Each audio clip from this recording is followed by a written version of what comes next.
Good morning, everybody, and welcome to the Daily Energy Markets podcast. We have Brent crude oil up again this morning, 0.5%, trading at around 71.50 on Brent, and WTI just under $68 a barrel. Let's kick off this morning with Rad Al Qadiri sitting over there in the wonderful United States. Rad Al Qadiri, managing partner of 31032 Associates. Rad, just sort of get to the basics here. What is driving this? I don't know if I call it a rally, might be too dramatic, but we'll call it that nonetheless, because it was sitting sort of firmly below $70 a barrel, and now it seems it's sitting firmly above 70, from below to above.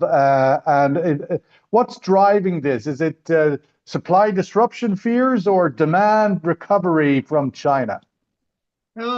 Good morning. I think it's a combination of both, but we're back to the old adage: whenever there's instability in the Middle East, markets get jumpy. And the closer that instability appears to be sort of getting to Iran, the jumpier they get.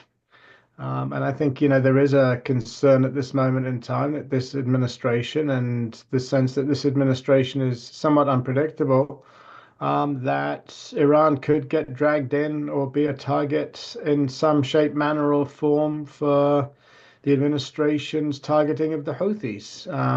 Donald Trump has made it perfectly clear that he will hold Iran responsible for anything the Houthis do, and I think the administration is intent on trying to respond to what they see as Houthi challenges and Houthi attacks. And Is so, that genuine, though? Because it has appeared to me, and we were discussing this yesterday, that since the ceasefire in Gaza, which has tragically exploded overnight, but over the last few months since the ceasefire in Gaza, the Red Sea has been relatively quiet. Is it this a has false been. flag I event? think where you've had concerns in Washington, on the one hand, is the issue of the Houthis saying that they would be willing to renew hostilities if things in Gaza sort of turned worse again, if there was a resumption of hostilities, and frankly, if anything sort of was done in terms of moving the Palestinians. But this is the United States, acting preemptively in some ways. There's a feeling amongst officials that, the Houthis have been testing the margins despite the relative quiet. And there is a sense that the Houthis could become disruptive again. But at the end of the day, and I think the message about Iran sort of is important here, what the administration has done over the past 2, 3 weeks is gradually ratchet up the pressure and try on Iran. And this is another aspect of that. And, what's at the back of the administration's mind is a desire to bring Iran to the negotiating table and fundamentally to get Iran to bend a knee over nuclear talks and sort of over other issues. So I think sort of it's all within that context of the United States and the Trump administration wanting to somehow put pressure on Iran, and hence the threat to tie Iran to what the Houthis are doing.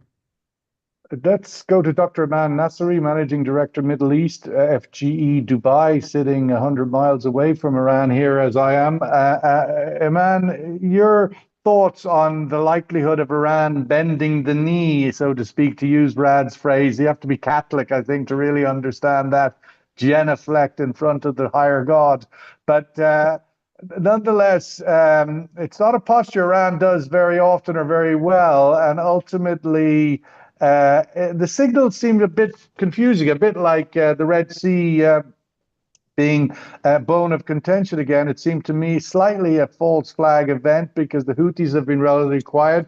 And on the Iranian side, my sense of reading things over the last few months since the Trump administration has come in, and the signals that the smoke has been more positive than negative from the point of view of getting along. Your thoughts on where we are now, however, and where this goes next?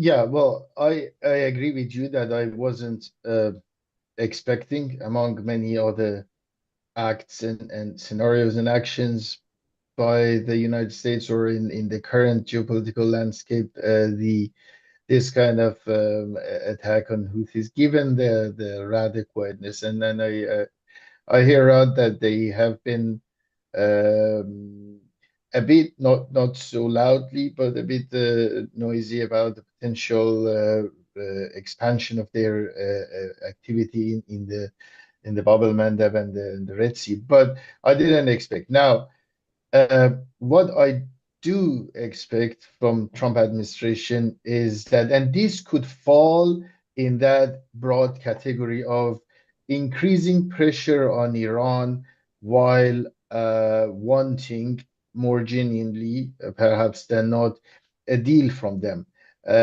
However, Trump doesn't want, and he said that, and I guess he's giving us indications that he's doing what he said, is that he doesn't want to sit back and just put sanctions, and rather, let's say, not so active sanctions, and just basically, hey, every now and then adding a name or two to the list. He wants to keep putting pressure and new kinds on Iran until they come back, they come to the table and negotiate. I don't think he wants to go direct military action, the type that Israel and Iran has been. What does Iran want? We know what Trump wants. He wants everything all the time, every day of the week. What does Iran want? What would be willing to put them on their knees, so to speak, as Rad said, or not? I mean, do they have cards to play here? Well, they don't, and they're only, I mean, they keep saying that this is unjust sanctions and they have to stop and be lifted. And then we could talk about other terms. They've made it clear they do want a deal for sure, very badly. This administration, Pezeshkian and his team, certainly very loudly want a deal, want to agree on certain terms, but the supreme leader has made it clear that he doesn't want to make a deal on the pressure or increasing pressure, and threatening of adding more pressure. However, they have mentioned clearly that they are happy to talk about certain terms, and they are not after nuclear weapons. So I guess they want the pressure to be lifted, but not in this format. It's hard to know where one would build. Yes. Yeah, it's hard to see where a trust bridge would be built between Tehran and DC. Neil Atkinson, former head of oil markets division at the IEA. Let's get back to basics, the simple. These two guys, Rad and Aman, will take you down rabbit holes of confusion and back alley discussions. Meanwhile, supply and demand, what does that look like to you, Neil? Welcome also some thoughts on the noise you heard out of CERAWeek last week. But the fundamentals here are that there's a backwardated market. Demand looks okay. It's not thunderous, but creeping above 70 is more fundamentals than the dramas of the geopolitics. Your thoughts? Well, good morning. And you look very vibrant this morning, Sean, considering it was St. Patrick's Day yesterday. But there you go. Well, a sober one for me, I'm afraid. A sober one for me. That's what you say. But anyway, I didn't find a barrel. I presume you found a barrel somewhere in Paris. Always. Anyway, if simple is what you want, I'm still recovering from the rugby disaster. Well, yeah. Oh, well. Anyway, yeah, I mean, the fundamentals are actually quite interesting right now because demand is unspectacular, about 1 million barrels a day year-on-year growth. I think my friends, if I have any left at the IEA, are probably about right with that. OPEC secretariat is too optimistic, but we still have the ongoing increase in supply from the non-OPEC plus countries, and that remains pretty well on target as far as the most recent numbers seem to be. And the OPEC plus countries as well are coming. Well, it seems so, yeah. And although, in fairness to them, they have said that they will review the situation and, make changes to the plan as they see fit. And that seems an entirely reasonable situation. The little uptick in the price that you were talking about at the start, that I think is more knee-jerk related to Middle East tensions. We're not quite clear what's going to happen in the Russia-Ukraine talks. Sorry, Russia, delete Ukraine. Of course, they have no right to take part in this. The Russia-US Control, Alt, Delete. Yeah, well, yeah. So, there's at the So moment, you're saying, Neil, this is a downward draft market still? It likes the 60s more than the 70s? oh, well, I think so, unless in the supply and Better demand balance, decade, something you'd changes. argue as well, I suppose. Oh, it's what? It was a better decade as well, I'd say you might argue. Oh, the 60s. Well, 60s and I was 70s. there for the whole thing, so I remember it well. But no, we are in a situation at the moment where unless the numbers do move around, which they will, a non-OPEC plus supply growth is on course to exceed the likely growth in global oil demand. And that would suggest to me, being the simple one on this podcast, that the pressure on prices is more likely towards the downside than it is to the upside. Rad, we have today pre-announced and pre-warned, unlike the last time Trump spoke to Putin, which came out afterwards and nobody knew about it and was kind of shock horror. This time there's a lot of signaling this meeting is taking place today. Your expectations for that and maybe connect the dots to the Middle East, because of course we had the Russians, Chinese, and the Iranians meeting on Friday regarding Iran's situation, and Iran seemed to get a lot of support from Russia and China. So your thoughts, A, on the meeting today, Trump-Putin, and then what are the dot connectings beyond Ukraine?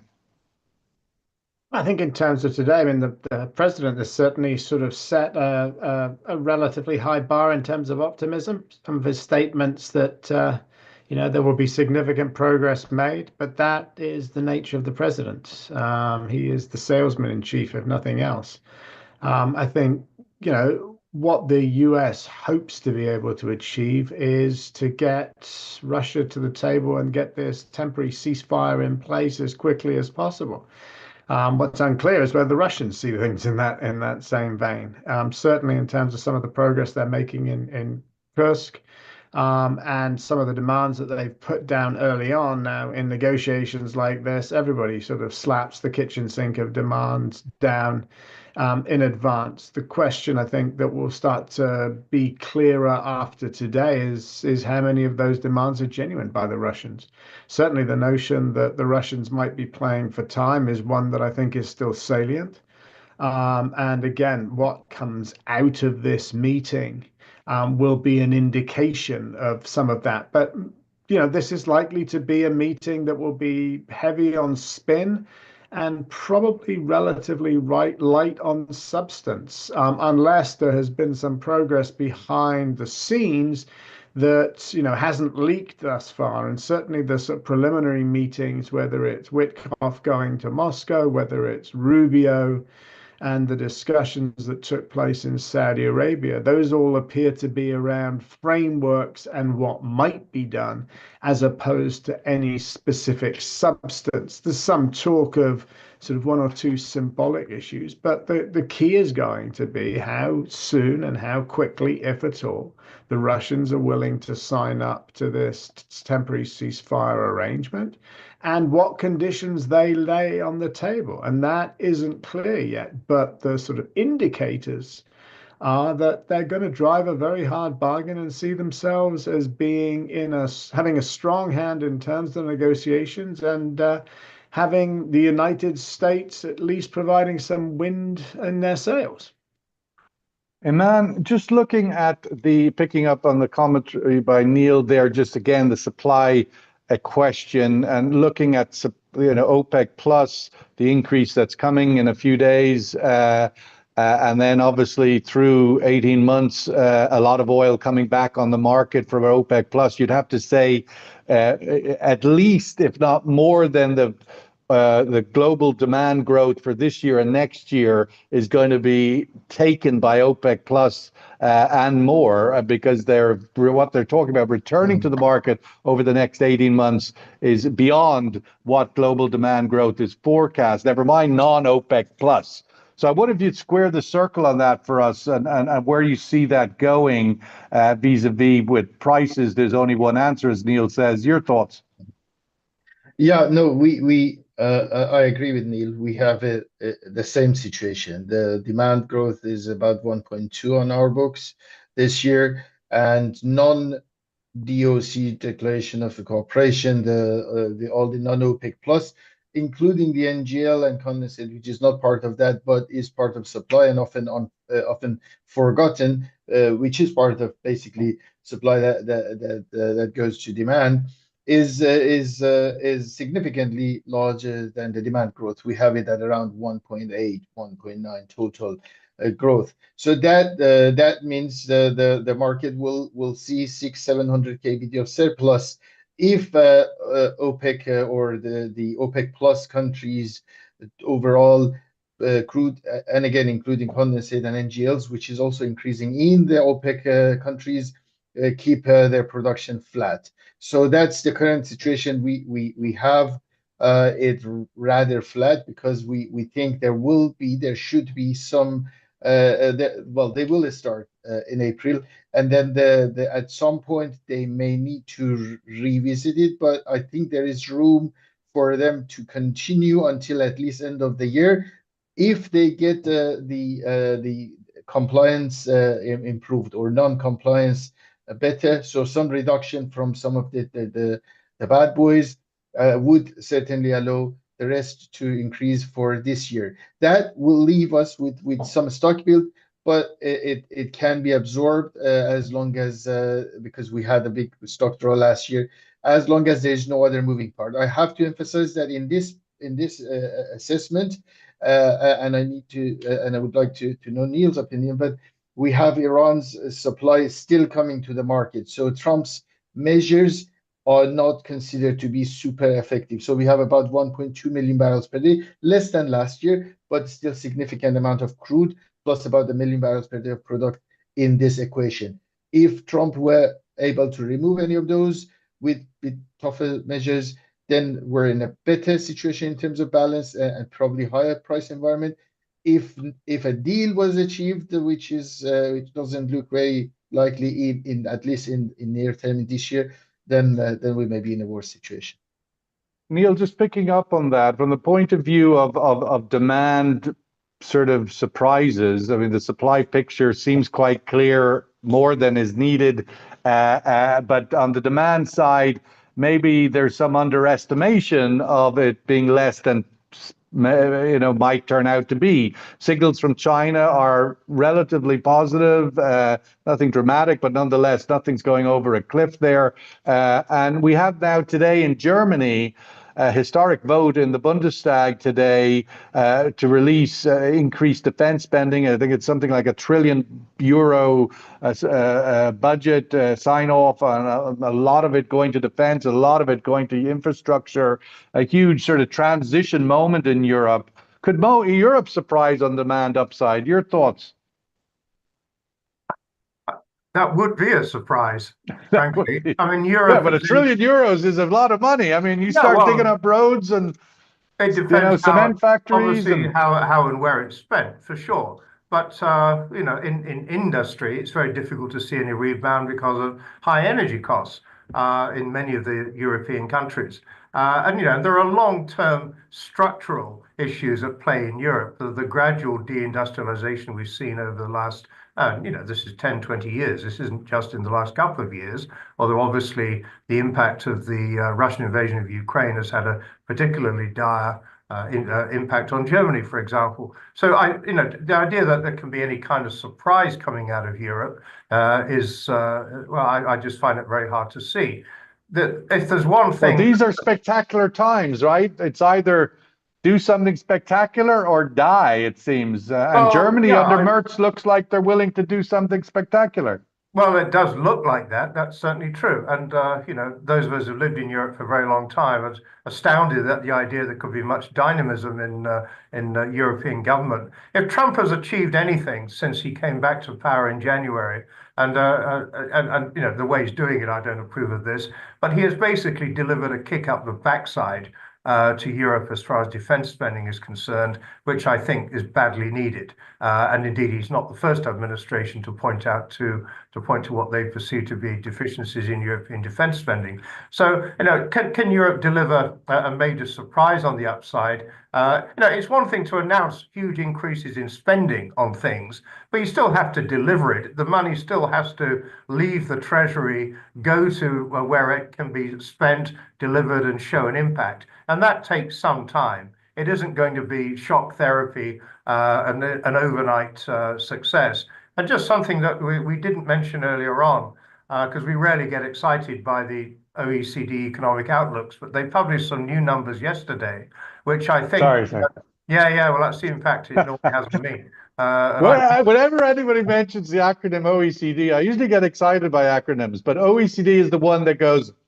Well, I had to go to some of their training courses when I was at the IEA, so I'm with you. But the point is, they downgraded their GDP growth outlook for most of the major economies.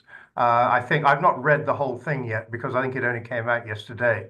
But certainly for the European economies, they downgraded growth prospects for the United States and indeed even for India, which has been essentially a 7% year-on-year growth story currently, last year, currently, and next year. So, we need to bear in mind that the mood music, as far as the overall economic background, is, if anything, according to the OECD, getting worse, not better. And we can't ignore that. And as I said, you can announce huge increases in spending, but it's one thing to do that. It's another thing to actually deliver projects on the ground and see that spending deliver some growth, and that takes time. And we will just have to wait and see.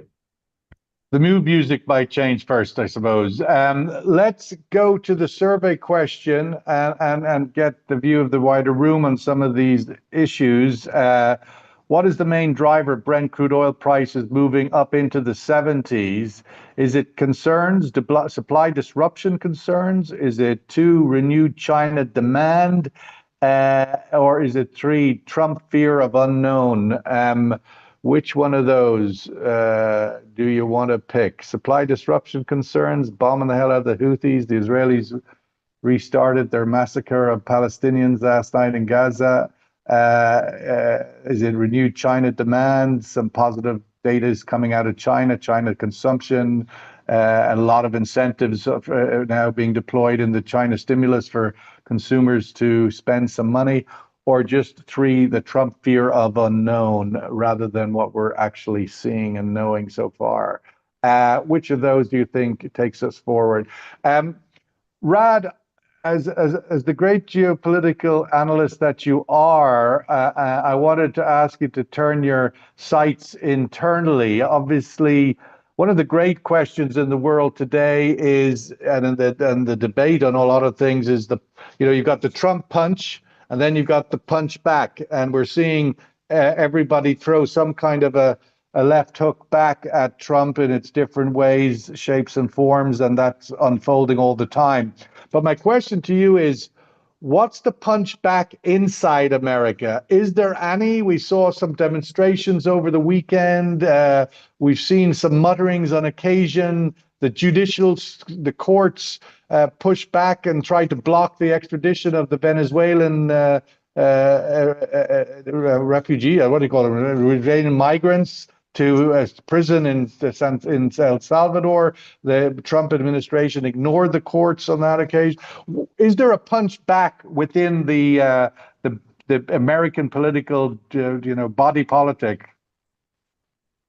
I think the thing to remember here is we're only just 2 months into this administration. It may seem like a lot longer, but we're 2 months into an administration, and an administration that has this phrase, flooding the zone, that is, on overdrive. It's the Energizer bunny of policy and regulation at this moment in time. And so, what you've seen is a huge swathe of executive orders, of changes, of DOGE coming in and doing its cutting bit, etc. And, the American body politic, I don't think has yet had time to fully absorb that and fully react to that. Well, the investors have. They're running away from the stock market. $3 or $4 trillion of value gone out of the stock market in the last month. These are real reactions. You're sort of making the same mistake. Those are the elites, and those are not necessarily. Well, there's a lot of pension Americans funds. You know, Joe the plumber pension funds in the S&P 500. I mean, it does seem that that's some kind of a vote of no confidence in the policies to date. I think the elites are quiet. I would certainly agree with that. Silent elites. Think the markets are nervous, and that goes back to the unpredictability of Trump and to fears about tariffs. And I think that goes to the heart of your question in terms of, you know, the Democrats are reeling. At this moment in time, you know, there was a recent poll, I think it was published the day before yesterday, you know, showing that support for Democrats was at 27% approval rating amongst Democratic voters. And Trump's approval rating, oddly enough, while still under 50%, is higher than it's ever been in terms of his two administrations.